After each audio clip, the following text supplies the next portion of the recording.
Eh bien, ils l'ont fait, les gars. C'était un week-end très, très, très important. Le Barça rattrape l'Atlético Madrid et le Real Madrid.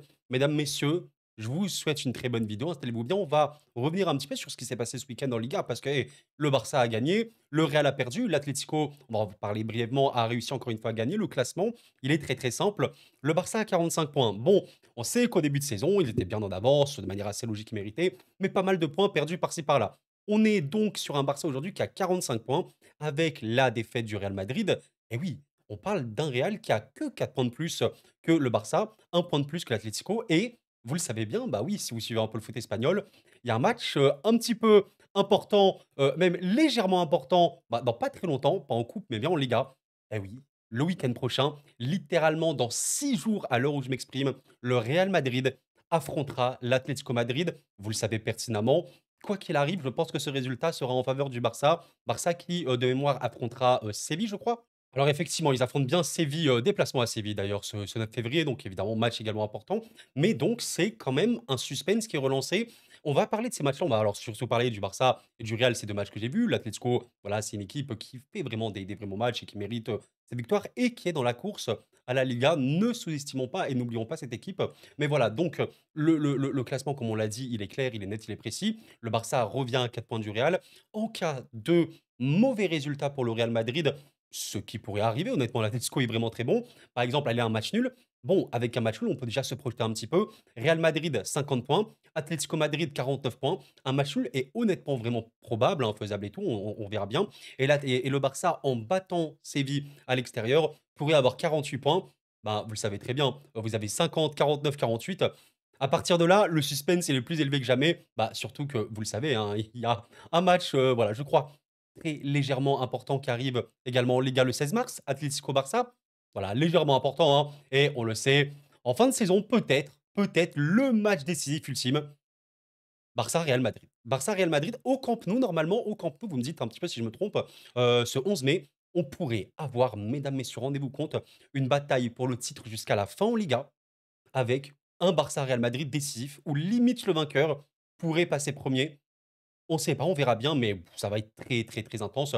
Donc voilà, je vous propose de parler tranquillement de ce qui s'est passé ce week-end. On va, je pense, commencer par le match que j'ai le plus frais en tête, Barça Deportivo, et on parlera après de cet Espagnol Real Madrid où il y a quand même des choses à dire et les problèmes du Real Madrid qui se sont vus également. Nous allons en parler tranquillement encore une fois. Très bonne vidéo à vous. Bon, Barça Deportivo. Alors, comment vous sentez, supporter catalan? Comme j'aime bien le dire de temps en temps, dans le football, il faut aussi des matchs comme ça, des matchs où t'as pas envie de les jouer, c'est vraiment osef, on s'ennuie, c'est une cata, c'est affreux, mais tu dois les gagner. Et c'était un match comme ça, bon voilà, en première période, soyons clairs, et calamiteux, hein, le match enfin, des 2 côtés, mais à Alavés était très, très bouché. 12 fautes pour Alavés en première, c'était tellement, tellement élevé. En seconde, 8 quand même. C'était trop, trop, trop, c'était haché, c'était moche, c'est honnêtement, bah, je crois, parce que voilà, j'ai vu, quasiment tous les matchs du Barça cette saison, hein. Le Barça Deportivo, première période, bah, je crois que c'était le match le plus ennuyant, du Barça, mais c'était même pas forcément à cause d'eux. C'était parce que tu avais notamment un adversaire qui était trop bouché. Sur la période, il y a eu 6 minutes de temps additionnel, il y a eu 51 minutes de jeu papier. Je pense, premier degré, qu'il y a peut-être eu 25 minutes où ça a vraiment joué au football. Bon, c'était, haché, dégueulasse. D'ailleurs, regardez un petit peu le momentum du match, regardez un peu, ça en dit très long. La mi-temps est ici. Regardez avant la ligne, s'il vous plaît. Attendez, j'arrive pas bien, voilà, à mettre le truc. Regardez avant la ligne de la mi-temps, la menace en attaque. Plus vous êtes haut, plus ça veut dire que vous êtes dangereux en attaque. Et donc plus vous êtes bas, plus vous êtes pas dangereux. Bah, c'était littéralement rien, le néant. Quasiment le néant. Alors, résumé de la première période en vif. Dribble exceptionnel d'Lamine Yamal qui dribble le milieu de terrain, on va dire. 5-6 joueurs, un truc comme ça. Je sais plus. Voilà, je crois qu'il y a eu que ça, peut-être un autre truc, j'ai oublié. Mais il y a quasiment rien eu en première. Voilà, c'était, très laid, hein, globalement. 3 tirs, un seul cadré. Il y a rien eu. Littéralement rien. Tout ce qu'on peut retenir de la première période, match haché, la boucherie sur le terrain, 67 de passes réussies, hein, pour Deportivo. Bon, très, très, très laid, honnêtement. On peut noter, quand même des matchs et d'ailleurs, il a été, sorti, pas étonnant, Araujo, qui aura fait une mi-temps, pas très bonne, hein, je trouve. En fait, le problème, c'est que c'est un joueur qui devrait être bon dans la construction et j'insiste là-dessus. Je vais vous montrer rapidement son bilan sur, Football Ref. En fait, pourquoi Araujo est connu et coté dans le football actuel.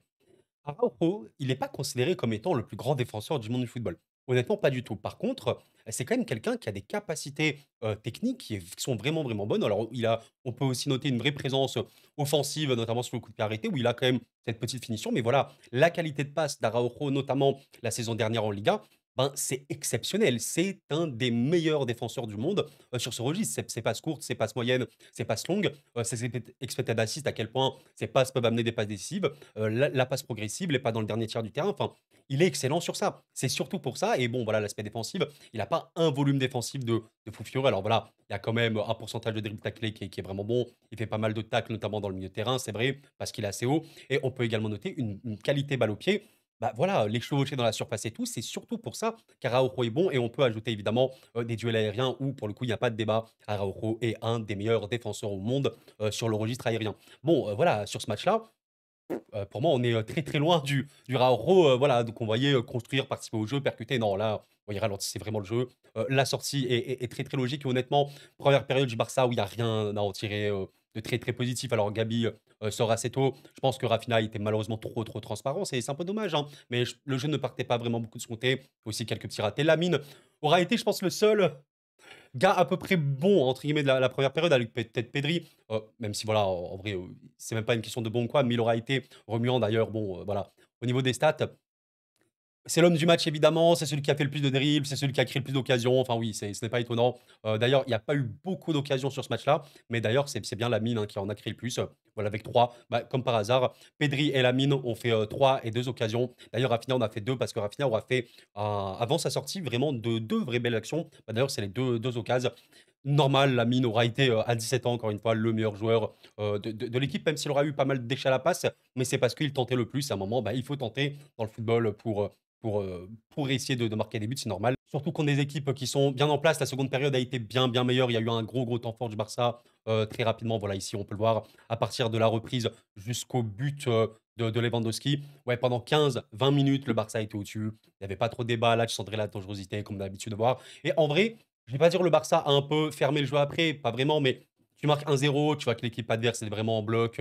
T'as un peu, voilà, tu vas pas prendre trop, trop de risques. Le match s'est globalement arrêté, mais tu as eu de grosses occasions. Tu en as mis une. Je crois que l'autre grosse occasion, c'était peut-être, ouais, peut-être Lewandowski sur corner, c'était ça là, ou alors l'autre, peut-être Firmine, je sais pas, il y avait une autre grosse occasion du Barça, mais voilà, c'était bien, bien mieux, forcément. On peut noter quand même, rapidement, hein, les très, très bonnes entrées, hein. Je trouve vraiment pertinent de Eric, et notamment Frenkie, de Jong, hein, évidemment, alors, Eric Garcia, évidemment, hein, il peut jouer central et tout, même si c'est clairement un joueur, voilà, défensif, milieu défensif ou quoi, machin, et cetera. On le sait pertinemment. Moi, je serais, forcément très, très curieux de revoir. On verra quand est-ce qu'il reviendra. Moi, je veux parler évidemment de Inigo Martinez. Alors quand je dis quand il reviendra, normalement, il est là, il est disponible, hein, si j'ai bien compris, mais Araujo a pris sa place évidemment. Mais en fait, il y a un truc, qui a très bien fonctionné pour le Barça. Là, vous voyez, c'est le match 4-0 remporté contre le Real Madrid en Liga, à l'extérieur, voilà, match, énorme, hein, triplé en plus, enfin 3 les buteurs, les attaquants ont marqué, tout le monde a marqué. En fait, la qualité de ce Barça-là, c'était arriver à maîtriser le piège du hors-jeu comme on a rarement vu. Voilà, sur ce match-là,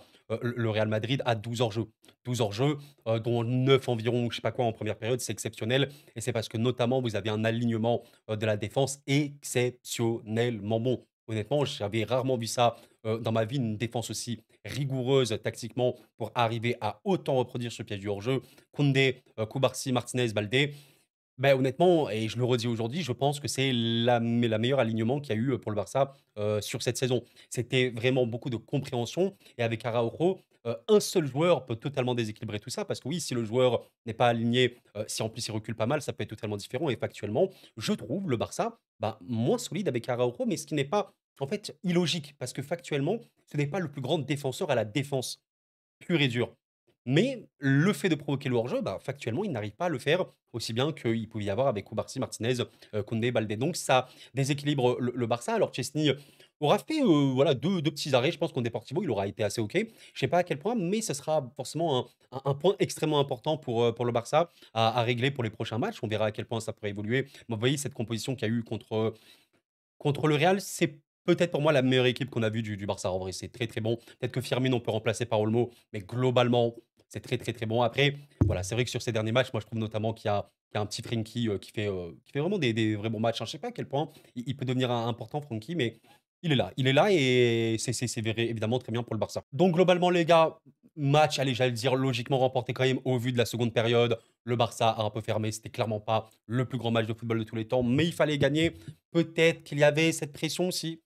Je ne sais pas à quel point, je ne vais pas non plus extrapoler, chercher des explications outre le terrain, mais oui, il y avait un bloc bas très, très, très, très solide de Deportivo. Tu n'avais pas beaucoup, beaucoup de mouvements côté Barça. Le match était trop, trop, trop, trop haché. À partir de la seconde période, il y a eu quand même moins de fautes, 20 fautes pour Deportivo sur l'ensemble du match. C'est tellement élevé, c'est tellement élevé, c'est ridicule.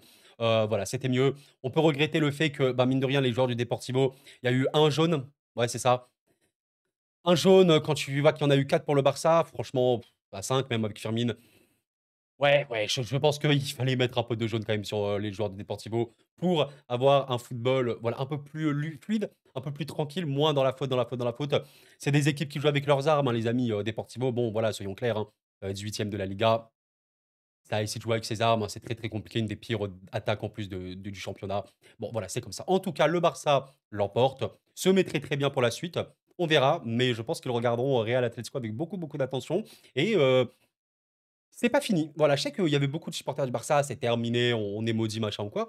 C'est pas fini. Le football va très, très vite. Vous savez à quel point, en plus, cette Liga est incertaine vis-à-vis des performances du Real. On ne sait pas trop comment ce collectif peut évoluer, on va en parler. Et mine de rien, l'Atlético, pour moi, est limite, je vais pas dire le favori, mais extrêmement bon. Très, très, très bonne défense aussi. Et l'Atlético, avec 14 buts encaissés, bah, c'est la meilleure défense de la Liga. C'est très fort. Attention, on verra bien. Bref, je vais quand même évidemment parler, pas de ce match-là, peut-être qu'on en reparlera, mais de ce match-là. Aïe, aïe, aïe, aïe, aïe, aïe, aïe. Là, j'avoue que c'était dur pour les Madrilènes. Là, j'avoue que c'était dur pour les Madrilènes. Parce que, alors, ce match-là, pour moi, il y a deux lectures. La lecture suivante, c'est de se dire, Coro, moi, je considère que le Real méritait de gagner largement. Ils étaient dominants et il fallait gagner. Ok. Parce que c'est vrai que quand tu vois les stades, bon, tu te dis, bon, voilà, il n'y a rien eu quasiment côté espagnol. Ils ont emporté ce match-là et le Real a perdu. Après, il y a l'autre lecture de se dire, il n'y a pas eu assez de créativité, on va parler du domaine offensif. Alors évidemment, il y a un truc qui a fait énormément parler. Il y a eu cette chose, hein, forcément, qui a fait énormément réagir, parler, etc. La faute de Romero, hein, il me semble, hein. C'est ça, c'est Romero, il me semble. Oui, le buteur, voilà, le buteur. Il a marqué d'ailleurs après. Oui, soyons clairs, hein, les amis. Kylian Mbappé lancé en pleine vitesse, tacle par derrière, non maîtrisé, deux jambes décollées, semelle sur le mollet. Ce genre de choses qui n'est pas rouge, voilà, c'est assez flou et maintenant, j'en parle très souvent sur la chaîne, la question de l'arbitrage. Je ne comprends plus les arbitres, honnêtement, c'est pas que la Liga. La Ligue 1, c'est la même chose. En Première Ligue, il y a également des aberrations. On a déjà vu des choses de fou en Serie A, même en Allemagne. Enfin, ce que je veux vous dire par là, c'est que c'est pas un problème d'équipe, c'est pas un problème de pays ou je sais pas quoi, c'est simplement un problème de compréhension de règles. C'est-à-dire, des fois, nous, je me dis, nous, les supporters, on comprend pas les règles. Voilà. C'est-à-dire, peut-être pour des arbitres, ceci n'est pas rouge.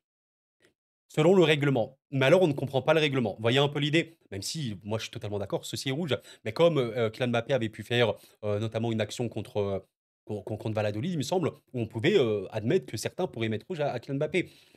À un moment, moi, ça me perturbe. Voilà, je n'en sais rien. Effectivement, ceci pour le Real Madrid aurait vraiment arrangé, hein, avoir un rouge à ce moment-là. Tu aurais été bien, bien meilleur. Bah écoutez, c'est comme ça. En tout cas, rien que la Liga, oui, j'ai vu des matchs du Real du Barça. Oui, même le Barça a eu des moments de fou et voilà, l'arbitrage, les amis, on connaît. Je regarde la Ligue 1, je suis beaucoup, beaucoup de matchs de Ligue 1. Laissez tomber, c'est un massacre, c'est une catastrophe. Donc, soit tu modifies les règles d'arbitrage, ou soit les arbitres ils nous expliquent pourquoi ils mettent pas rouge. Soit, par exemple, là, il n'y a pas rouge pour Romero. J'aimerais que l'arbitre il vienne et nous dise j'ai pas mis rouge pour Romero parce que si, parce que ça, parce que machin. Au moins, on comprend. Voilà, au moins on comprend. Mais bon, il n'y a pas de communication, on le sait dans le football, donc c'est beaucoup plus compliqué. Bref, on va quand même parler du match. Donc en fait, oui, le match sur Real Madrid, quand on regarde, bah, voilà, si on regarde par rapport au match du Barça, et on va le voir parce que ça reflète bien. Le momentum de ce match-là, il est très très inexistant en première période, et en seconde, il y a quand même le Barça qui est au-dessus. Ok. Quand on voit ça, oui, la menace en attaque, elle est largement côté Real. Il n'y a pas de problème. Mais menace en attaque sur le momentum, ça signifie à quel point le Barça, le Real est présent vers la surface, proche de la surface, a des possibilités, etc. Voilà, ça indique surtout ceci. Et comme on peut le voir ici, regardez un peu les touches dans la surface pour l'Espagnol, il y en a 6. 6 sur le match entier. C'est très faible. Il y en a 50 pour le Real Madrid. Le Real Madrid a touché 50 ballons dans la surface sans marquer de but. Il y a eu un but de Vinicius refusé pour une faute ou je sais plus quoi, hors jeu peut-être. Mais c'est tout. 50, c'est vraiment très, très compliqué et c'est pour ça qu'il faut faire des corrélations. Les stats, comme j'aime bien le dire, c'est toujours en complément des matchs. Moi, je vous invite à regarder un match de football, OK? Vous vous posez devant le match, après vous regardez la data. Vous regardez un peu ce que les stats reflètent du match. Le match là, OK, le Real a campé dans la surface de l'Espagnol. OK, le Real a touché beaucoup de ballons. Mais est-ce qu'on a senti un Real ultimement dangereux? Honnêtement, non. Les gars, 1,33 d'XG pour autant de possession et autant de ballons dans la surface, c'est très faible. Une grosse occasion, c'est autant que l'Espagnol. Et c'est un ballon qu'ils ont eu en compte, c'est celui-là, c'est le but de Romero. Contre-attaque, c'était la grosse occasion de l'Espagnol. La grosse occasion côté Real, je crois que c'était peut-être Rodrigo. À un moment où il dribble, ouais, peut-être celui-là. Peut-être celle-là. À un moment, Rodrigo, il dribble un peu tout le monde. Il tente un ballon ultra bien placé, premier poteau, mais il y a un arrêt. Je crois que c'est celle-là. Et oui, et il y a une vérité. Pour moi, par rapport au Real Madrid, on le répète tout le temps, on est un peu des perroquets entre guillemets, mais c'est normal, on se répète, c'est totalement normal. Dans ce métier, à un moment, il faut résoudre le problème du Real Madrid. Kylian Mbappé, plus Vinicius, plus Rodrigo, plus Bellingham sur un terrain de football. Contre des équipes qui vont pas fermer le jeu, ce sera le football magnifique, on aime, machin et tout. Contre des équipes qui vont fermer le jeu, à un moment, le football, c'est de la compatibilité. Le football, c'est pour déséquilibrer des blocs bas, du mouvement, des automatismes, beaucoup, beaucoup d'appels, contre-appels, machin. Je vais pas vous apprendre ça, vous voyez, c'est normal. Mais je me dis que soit tu rajoutes un milieu, c'est-à-dire, voilà, là, tu avais Valverde, Ceballos, ok. Soit tu réagis ce qu'on peut appeler un milieu créatif, voilà, créateur dans le petit espace ou quoi, pour justement essayer de dynamiter le bloc adverse. Ou soit, ben, tu joues comme ça, mais tu attends d'attaquants qui soient vraiment, je sais pas, extrêmement, décisifs, percutants et tout. Et bon, factuellement, voilà, on peut le répéter autant qu'on veut, Kylian Mbappé est certes un neuf au Real Madrid et tout et honnêtement, dans le football actuellement, il est devenu neuf, c'est un joueur d'axe. Il sera toujours attiré naturellement par le demi-espace gauche. Le demi-espace gauche de Vinicius. Donc à un moment, moi, voilà, je ne suis pas le Real comme les supporters du Real, évidemment, je n'ai pas la même vision ou quoi, mais le Real Madrid, pour moi, n'a pas perdu hier parce que la défense. Non, c'est pas la défense qui a fait perdre le Real Madrid. Le Real Madrid a perdu contre l'Espagnol, pas uniquement, c'est pas par rapport à l'arbitrage parce qu'il y a eu un rouge ou quoi. Il a perdu parce que offensivement, la créativité n'était pas assez bonne. Tu n'as pas eu, rappelez-vous d'une chose, l'obsession des coachs de football, c'est de faire en sorte d'arriver à créer des situations dangereuses. C'est l'obsession des coachs. Un coach de football, il a un plan. Je veux que mon plan fonctionne. Quel est ton plan? Il faut que j'arrive à me générer des occasions. Pour pas être dépendant des frappes de Valverde à 30 mètres. Pour pas être dépendant des corners et des têtes de je sais pas qui pour marquer. Tu vois un peu l'idée? Je dois faire en sorte de me générer des situations. Une, deux, trois, quatre, cinq, six, sept. Plus tu génères de situations, plus tu as de chances de marquer, c'est normal. Quand Kylian Mbappé, il a, allez, je te dis 5 grosses occasions sur un match, c'est énorme, hein. Ben, on est d'accord qu'il a beaucoup plus de chances de marquer. Vous voyez ce qu'on appelle les tapines? Mais les tapines, c'est ce qu'il faut faire dans le football. Le but des coachs, c'est de créer des tapines. C'est de créer des tapines. Est-ce que le Real Madrid a eu des tapines hier? Bah non.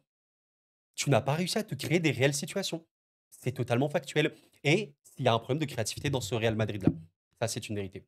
Le Real Madrid a gagné énormément de points cette saison parce qu'il y avait des joueurs bah, tellement de classe mondiale. Tu avais un moment, bah, Valverde, moi je vais tirer extérieur de surface, je vais marquer. Vinicius, même Bellingham, même Rodrigo, même Mbappé. Combien de fois ces mecs ont tiré extérieur de surface et ils ont marqué? Mais ça, c'est pas de la création d'occasion, ça. C'est pas de la création d'occasion, c'est juste ta qualité individuelle qui est trop forte.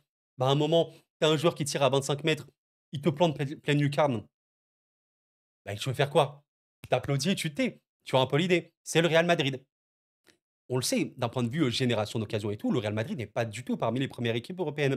Pour preuve qu'il y a évidemment un problème de créativité au Real. Et évidemment, on parle surtout des équipes qui posent un bloc bas ou qui sont très très solides défensivement. Parce qu'évidemment, dès que tu ouvres les espaces, pour des joueurs comme ça, c'est beaucoup plus facile. Donc, c'est une vraie, vraie, vraie, vraie question pour le Real Madrid. Je ne sais pas où ça va aller. Voilà, il y a des joueurs, on peut se poser des questions pas quant à leur niveau individuel, qui reste énormissime, vous voyez, comme des Bellingham, Vinicius ou quoi, mais factuellement, ça joue pas bien. Bellingham pourrait être tellement, tellement plus fort. Vinicius, il pourrait être tellement, tellement, tellement fort. Les gars, soyons honnêtes, Vinicius, cette saison, purée, mais là, il y a 2 saisons, la saison dernière, bah, tu savais que c'était le meilleur joueur du monde. Tu vois un peu l'idée. Il était trop fort, le meilleur attaquant du monde. Il n'y a pas de problème. Ouais, c'est beaucoup moins le cas et Rodrigo est limite le meilleur, joueur offensif du Real aujourd'hui. Il est, très, très remuant, très percutant, très intelligent et bon, il est sur un espace où il est un peu plus libre, je trouve, plus de liberté qu'un Vinicius. Ouais, il faut se poser les bonnes questions. Je sais pas jusqu'où, Carlo Ancelotti, va aller comme ça. Je pense que ça va être évidemment ces derniers mois. Mais le cher Carlo, je sais pas s'il est face à un piège, mais ouais, il faut arriver à trouver une manière de jouer avec ces joueurs-là. À moins que tu aies énormément de créativité au milieu de terrain, ce qui n'est pas forcément le cas.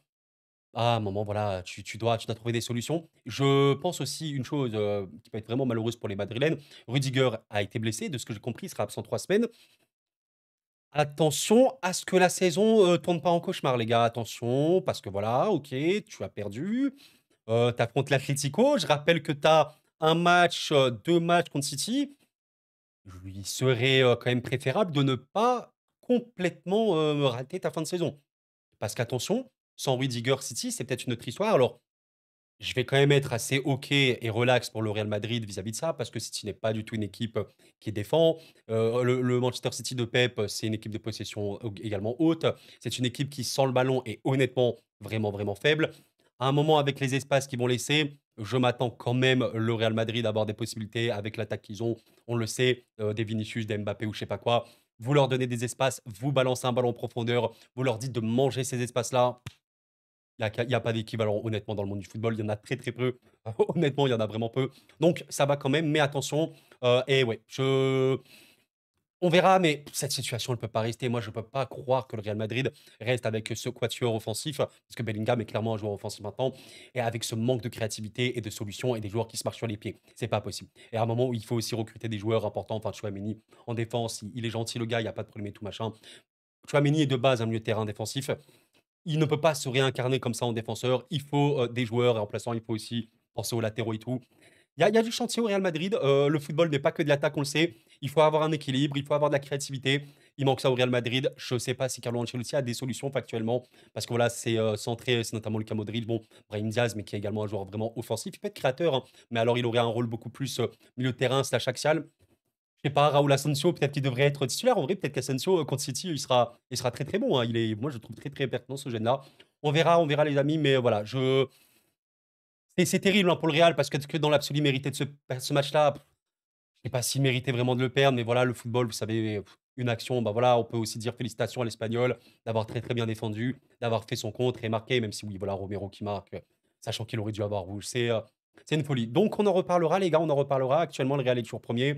Attention au match contre l'Atlético Madrid, parce qu'en cas de défaite, ça pue, bah, forcément. Tu passes, l'Atlético passe devant toi et le Barça peut vraiment énormément te rattraper. Eh bien, écoutez, c'est la fin de cette vidéo. Je vous remercie d'avoir suivi, les gars. Pensez au petit like avant de partir. Les gars, très, très, très bon au niveau du suspense. En vrai, j'ai hâte de voir parce que le Real, comme le Barça, comme l'Atlético, peuvent remporter cette Liga pour moi. Honnêtement, à 100%. Je pense que ça va être serré jusqu'au bout. On verra. De toute façon, on est là pour le vivre. Et d'ici là, moi, les amis, je vous souhaite une très belle journée, très belle soirée. C'était quoi? Prenez soin de vous. Et la paix sur vous.